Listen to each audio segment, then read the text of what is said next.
Class 10 standard के student है और साइंस 1 के प्रिपरेशन बोर्ड एग्जामिनेशन के लिए करना शुरू कर दे रहे हो, लेकिन तो शुरुआत से पहले आप एक चीज यहाँ पे समझ लो, जिसे अगर आपने नहीं समझा तो पिछले साल के स्टूडेंट्स की तरह आप भी अपने साइंस 1 के पेपर में अपने मार्क्स का गवा कर बैठ जाओगे।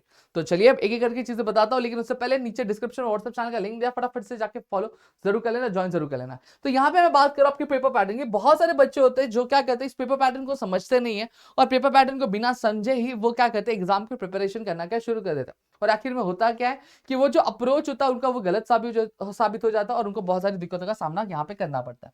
सबसे पहली चीज अगर मैं बात करूं तो यहाँ पे हमें क्या देखने मिलता है, क्वेश्चन नंबर 1 ए जो कंप्लीटली आपका एमसीक्यू बेस्ड होता है, जहां पे 1 मार्क्स का क्वेश्चन पूछा जाता है, टोटल 5 मार्क्स के क्वेश्चन यहाँ पे नहीं मिलते, मतलब आपका 5 एमसीक्यू यहाँ पे पूछा जाता है। फिर वही बात करूं क्वेश्चन नंबर 1 बी में 1 लाइन आंसर्स होते हैं, ठीक है। अब यहाँ पे भी आपको 1 मार्क्स का एक क्वेश्चन होता है, टोटल 5 क्वेश्चन पूछे जाते हैं आपको 5 मार्क्स के लिए। क्वेश्चन नंबर 2 निकल के आता है शॉर्ट आंसर्स के लिए, यहाँ पे अगर मैं बात करूं तो आपके टोटल आपसे 3 क्वेश्चन पूछे जाएंगे, लेकिन अटेम्प्ट आपको 2 ही करना है और पर क्वेश्चन का जो वेटेज होता है वो आपका 2 मार्क्स का यहाँ पे निकल आता है। क्वेश्चन नंबर 2 बी की अगर बात करूं तो अगेन ये शॉर्ट आंसर्स होते हैं, जहां पे टोटल हमें 5 क्वेश्चन पूछे जाते हैं, 5 में से हमें कोई भी 3 अटेम्प्ट करने होते हैं, पर क्वेश्चन का जो वेटेज निकलता है वो 2 मार्क्स का निकलता है।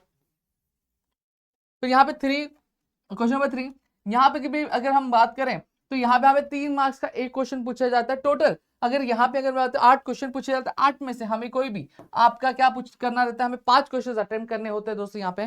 फिर लॉन्ग आंसर्स की बात करें तो टोटल 2 क्वेश्चन पूछे जाते हैं 5-5 मार्क्स ईच के, लेकिन अटेम्प्ट हमें एक ही करना होता है यहाँ पे, ठीक है। तो यहाँ पे हम इस तरीके से पूरा का पूरा पार्ट है इस तरीके से पूरी चीज है, तो यहाँ पे इस तरीके से हमारा 40 मार्क्स का पेपर यहाँ पे बनता है, और ये समझना आपके लिए बहुत ज्यादा जरूरी है और इसी अकॉर्डिंगली आपको प्रिपरेशन यहाँ पे क्या करना है, ठीक है। होप तो यहाँ पे पूरी चीजें क्लियर हो गई। स्टिल अगर और भी कोई डाउट है तो प्लीज मुझे कमेंट करके जरूर पूछना। मिलते हैं अगली वीडियो में। जय हिंद दोस्तों।